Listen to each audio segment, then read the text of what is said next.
Seigneur, ta parole est grande, elle demeure à jamais. Ta parole est infaillible, rien ne peut la supprimer. Quelles étaient les propriétés géographiques de la vigne de Naboth de Jizréel qui ont poussé Akab à la convoiter et à la désirer? Qu'est-ce qui a poussé Josaphat, le roi pieux, à avoir un accord avec Akab, un homme méchant? Comment ces deux peuvent-ils être réunis? Comment le prophète Michée était-il fidèle au Seigneur en prenant le parti de Dieu contre Akab et son arrogance? Malgré l'accord établi entre Josaphat le bon roi et Akab le roi méchant, ça n'a pas empêché la bonté de Dieu d'intervenir pour le sauver.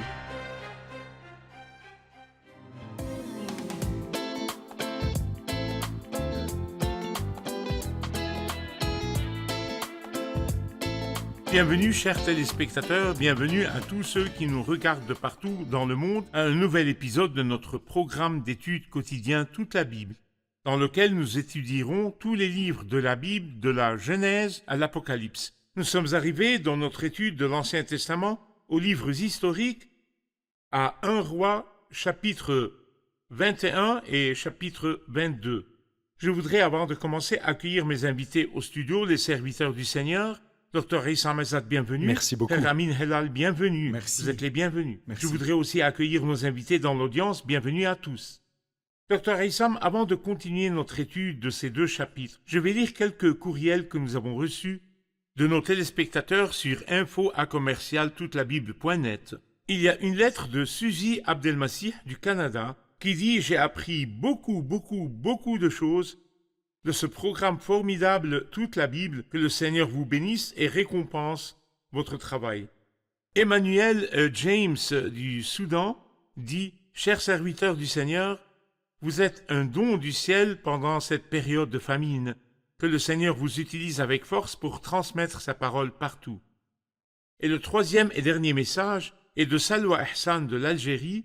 Elle dit « Chers frères, je ne peux pas exprimer l'ampleur de ma gratitude et de ma reconnaissance. C'est grâce à ce programme Toute la Bible que j'ai pu comprendre beaucoup de nouvelles idées dans la Bible, des choses que je n'ai pas entendues auparavant. Je peux me nourrir tous les jours spirituellement dans l'Écriture. Que le Seigneur vous bénisse, allez de l'avant.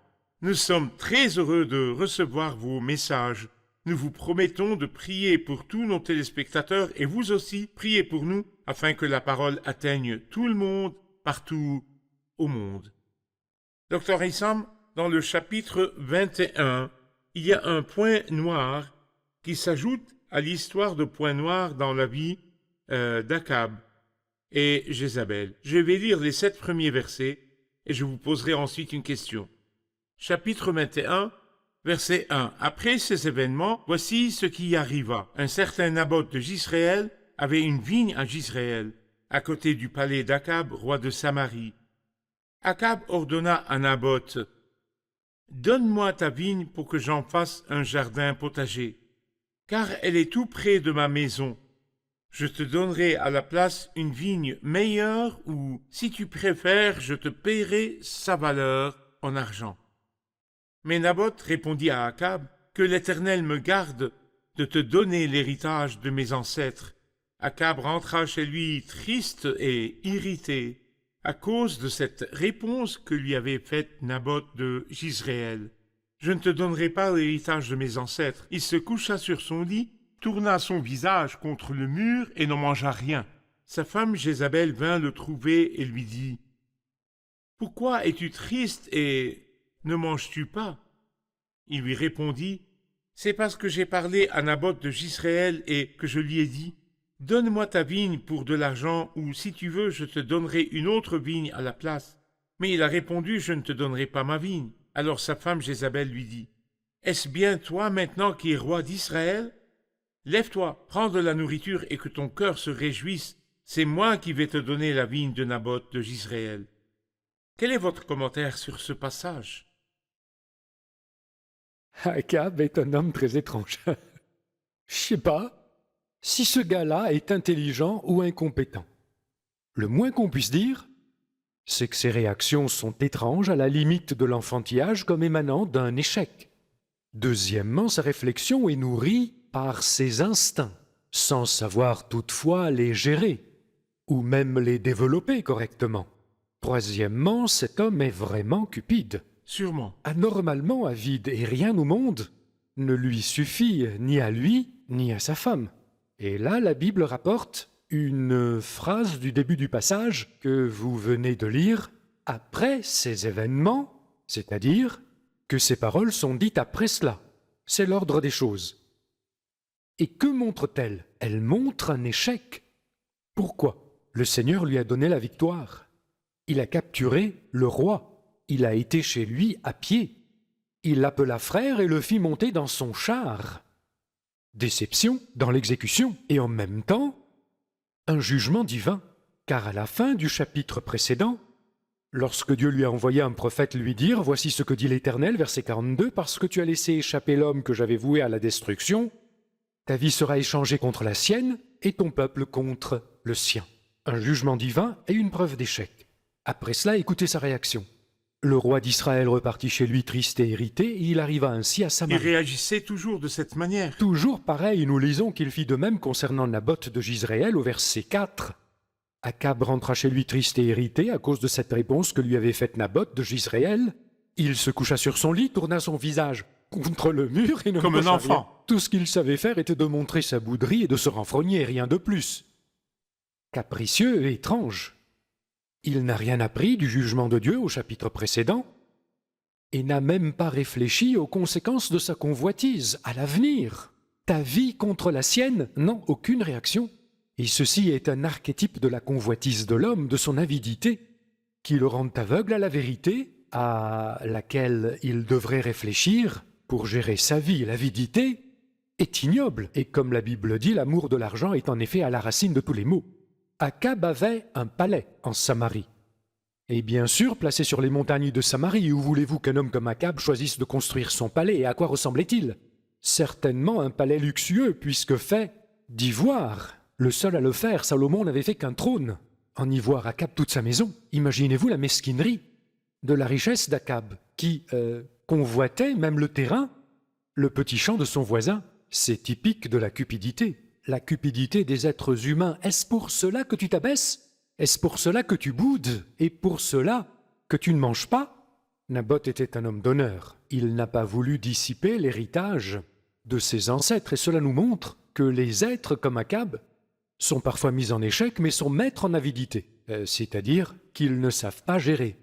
Mais comme nous le savons, du reste de l'histoire, que sa femme savait planifier et le complétait. Il était avide, elle réalisait ses désirs, cupidité et domination se complètent à merveille. Il était donc clair qu'elle avait le contrôle même de l'exécutif. Très bien. Frère Amine, Naboth dit à Akab que l'Éternel me garde de te donner l'héritage de mes ancêtres. Il était fidèle à l'héritage de ses ancêtres selon la loi. Mais Jézabel a bien planifié en utilisant la religion pour s'acquérir ce champ pour elle et pour son homme. Dites-nous ce qui a suivi et comment Dieu a bien exécuté son principe. Ce qu'un homme aura semé, il le récoltera aussi. En vérité, elle a envoyé des lettres aux anciens et aux magistrats en leur demandant de proclamer un jeûne. Placez Naboth au premier rang du peuple et mettez en face de lui de vauriens qui témoigneront contre lui en prétendant qu'il a maudit Dieu et le roi. Et ce que Jézabel a demandé a eu lieu, elle a planifié et les anciens et les magistrats de la ville ont exécuté ses demandes. Ici, nous voyons que Jézabel utilise la religion pour arriver à des gains personnels et des ambitions commerciales. Elle voulait prendre le camp de Naboth, elle a donc utilisé la religion, bien qu'elle n'avait aucune relation avec Dieu, elle adorait le Baal. Mais les principes de Dieu sont inchangeables. Le principe de la semence et de la récolte est très clair dans la Bible. Et on le voit dans Galates, chapitre 6, verset 7. La Bible dit « Ne vous y trompez pas, on ne se moque pas de Dieu. Ce qu'un homme aura semé, il le récoltera aussi. » Je donnerai deux exemples. D'abord, Pharaon, un homme méchant, et un homme croyant qui est David. Pharaon a tué les enfants des Hébreux qui étaient en Égypte, et ensuite, son fils aîné est mort dans la 10e plaie. Et on trouve la même chose, la semence et la récolte, avec David, l'homme de Dieu. Bien qu'il soit un homme pieux, mais dans un moment de faiblesse, David a commis l'adultère secrètement, puis il a tué le mari de Bethsabée, et le résultat était qu'après plusieurs années, l'adultère a été commis dans sa propre maison, et 4 de ses enfants ont été tués. Le principe de la semence et la récolte est très clair, et ce principe s'applique aux méchants, mais aussi aux croyants. Ici, on voit que Jézabel a tué Naboth de Jezréel et Akab était d'accord. C'est pourquoi Dieu lui a dit, à l'endroit même où les chiens ont léché le sang de Naboth, ils lécheront aussi ton propre sang. Ce principe est une loi générale, sans exception.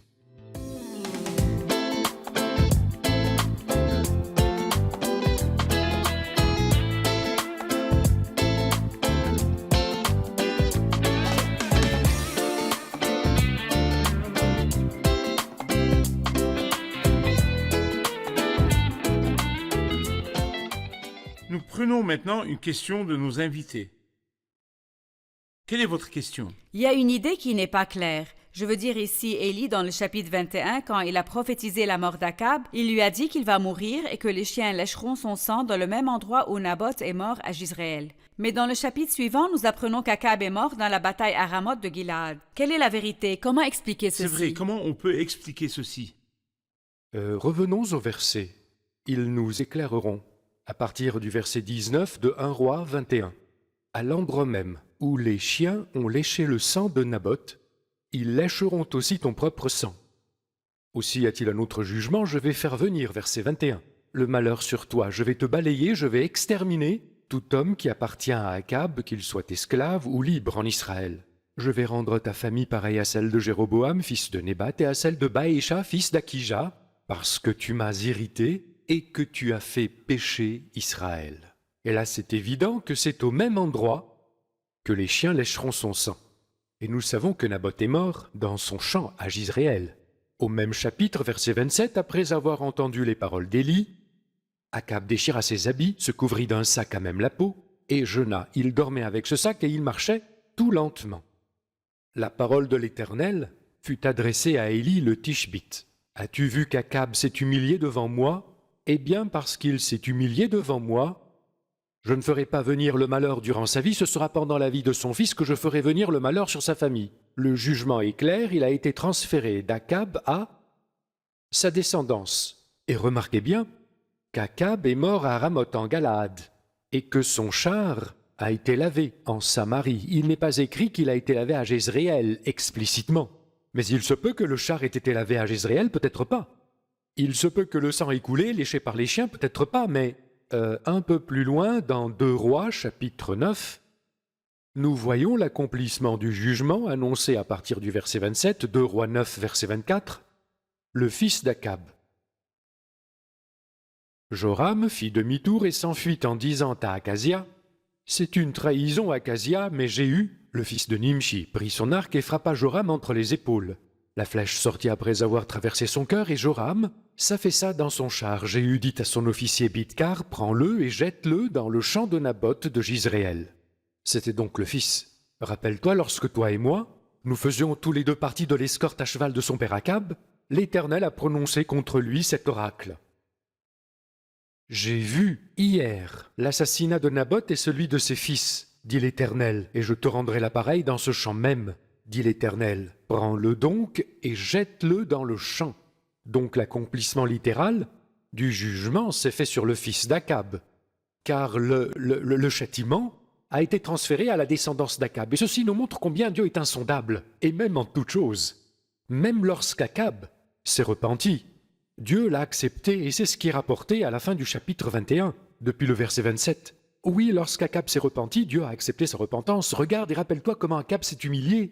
Et puisqu'il l'a fait, je ne ferai pas venir le malheur durant sa vie, mais sur sa descendance plus tard. Donc la prophétie s'est accomplie littéralement avec le fils d'Akab. Elle pourrait s'être accomplie avec Akab. Parce que son char a été lavé. Dans le champ de Naboth, et la Bible note que Jéhu s'en rappelle, il n'a pas oublié, lorsqu'il marchait derrière Akab au moment de l'incident avec Naboth de Jezréel. Donc c'est possible que ce qui a eu lieu soit comme vous l'avez dit. Akab est mort à Ramoth en Galade et le chariot a été transporté en Samarie ou à la région de peut-être Israël pas. et qu'il a été lavé là-bas. Mais l'accomplissement littéral a eu lieu lors de la mort de son fils dans la vigne de Naboth de Puisque Jisraël. le châtiment a été transféré à son fils selon le chapitre 21. Frère Amin, nous commençons le chapitre 22. Quel est votre commentaire concernant l'apparition d'une nouvelle personne durant ces événements, le roi de Juda, nommé Josaphat? Parlez-nous de cet homme et de comment Akab s'était allié à lui. En vérité, Josaphat, le roi de Juda, était pieux, alors qu'Akab, le roi d'Israël, était un roi méchant. C'était étrange que Josaphat, cet homme pieux, aille en Israël où ils adorent Baal et d'autres idoles, et qu'il s'allie avec Akab.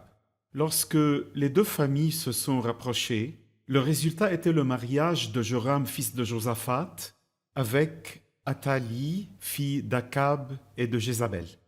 Athalie était méchante. Elle s'est mariée à Joram, fils de Josaphat, le roi pieux. Lorsqu'un croyant s'unit à une personne non croyante, c'est très dangereux. Et je dirais que ceci contredit la parole de Dieu. En 2 Corinthiens, chapitre 6, nous avons donc un avertissement. Le Seigneur nous dit à travers l'Esprit Saint, ne formez pas un attelage disparate avec des incroyants. Quelle relation y a-t-il entre la justice et le mal? Ou qu'y a-t-il de commun entre la lumière et les ténèbres? Quel accord y a-t-il entre Christ et le diable? Ou quelle part le croyant a-t-il avec l'incroyant? Quel rapport peut-il y avoir entre le temple de Dieu et les idoles? Sortez du milieu d'eux et séparez-vous, dit le Seigneur. Ne touchez pas à ce qui est impur, et je vous accueillerai. Lorsque Josaphat est allé chez Akab, et puis Akab a dit que « Savez-vous que Ramoth en Galade nous appartient ?» En vérité, la réponse de Josaphat n'était pas bonne. En vérité, c'était de la courtoisie et un manque de fidélité. Il dit donc au roi d'Israël, « Nous sommes similaires. Ton peuple est le mien, tes chevaux et les miens. » Ceci ne doit pas arriver entre un croyant et un non-croyant. Le peuple de Dieu doit se séparer des méchants. Nous allons prendre une pause et nous continuerons ensuite notre étude. Chers téléspectateurs, nous nous reverrons après la pause. Restez branchés.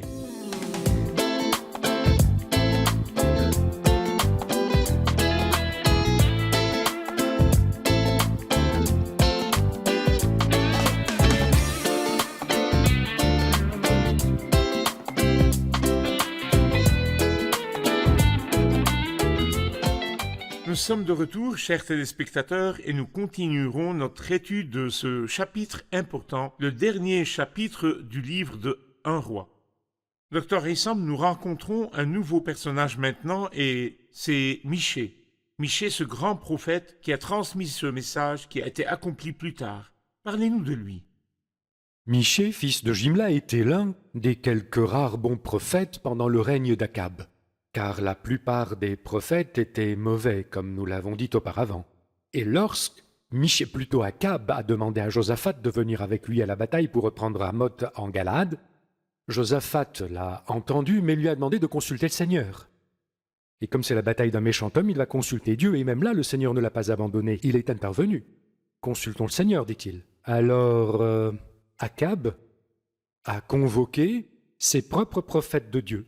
Il a fait appel aux faux prophètes. Ça, c'est son Dieu, et chacun son Seigneur. Son Dieu. Son Dieu. Il a fait appel aux prophètes de Baal, les faux prophètes, et tous ont prophétisé dans le sens du poil. Il est quand même le roi. Oui, c'est le roi, mais bien sûr, Josaphat, sa ferveur et sa vraie relation au Seigneur se révèlent dans différentes situations. Mais il lui dit, il n'y a aucun prophète du Seigneur, ce qui nous révèle que pendant les jours de Michée, fils de Jimla, les prophètes se cachaient par peur. Mais il lui a répondu qu'il n'y avait qu'un seul, Michée, mais il ne prophétise rien de bon sur moi. Toutefois, ils l'ont appelé, et cet homme est venu, même que les messagers qui l'ont ramené l'ont mis en garde contre de mauvais présages au roi, car tous les prophètes présents lui avaient donné de bonnes nouvelles, qu'il reviendra de la bataille sain et sauf. Il leur répondit, je ne dirai que la parole du Seigneur, la première réponse de La Michée. fidélité Premièrement, en transmettant la parole. tout à fait, ce que le Seigneur dit, il le répétera. Deuxièmement, il se cachait, complètement inconnu.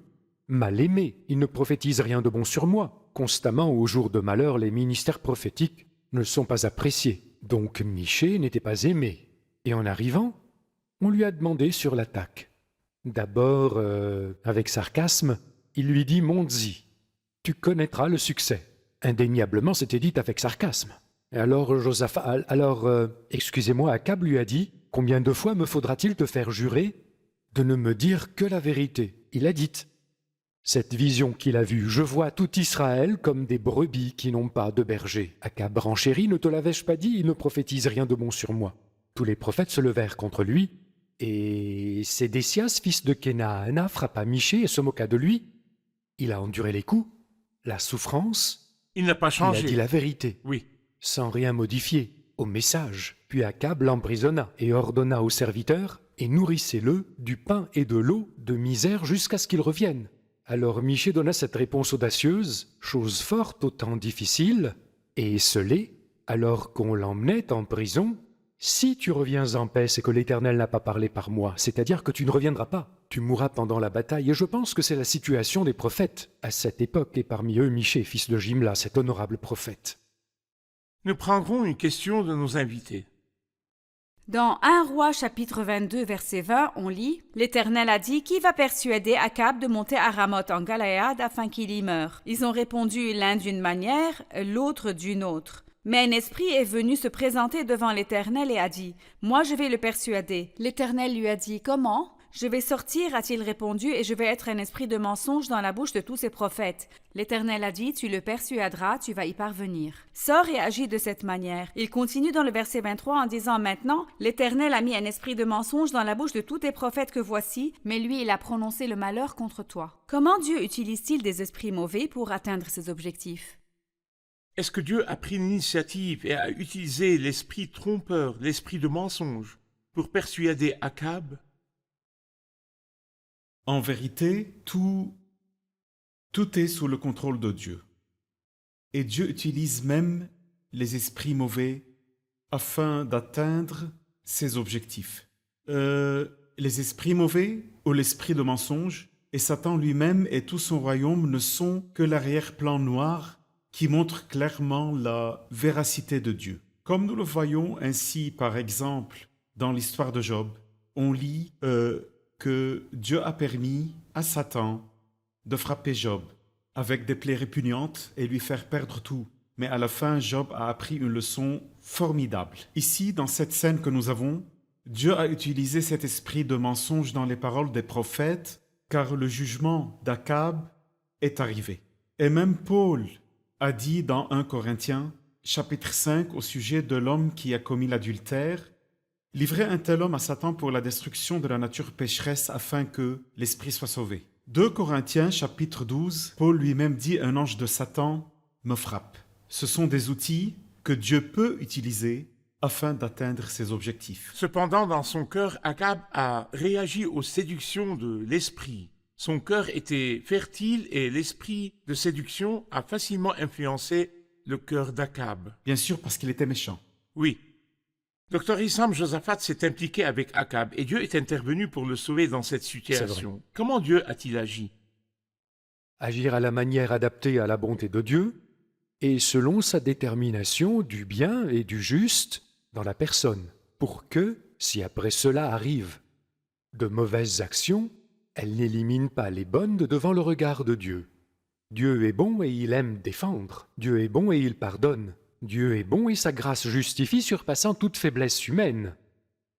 Josaphat était considéré comme faisant partie des bons rois pieux, et dans le paragraphe précédent et toujours, au livre des rois, la Bible nous dit que cet homme marcha entièrement sur la voie de son père Asa, il ne s'en écarta pas, faisant ce qui est droit aux yeux de l'Éternel. Il avait des faiblesses, nous en reparlerons, mais en général, ce personnage faisait partie des hommes considérés bons.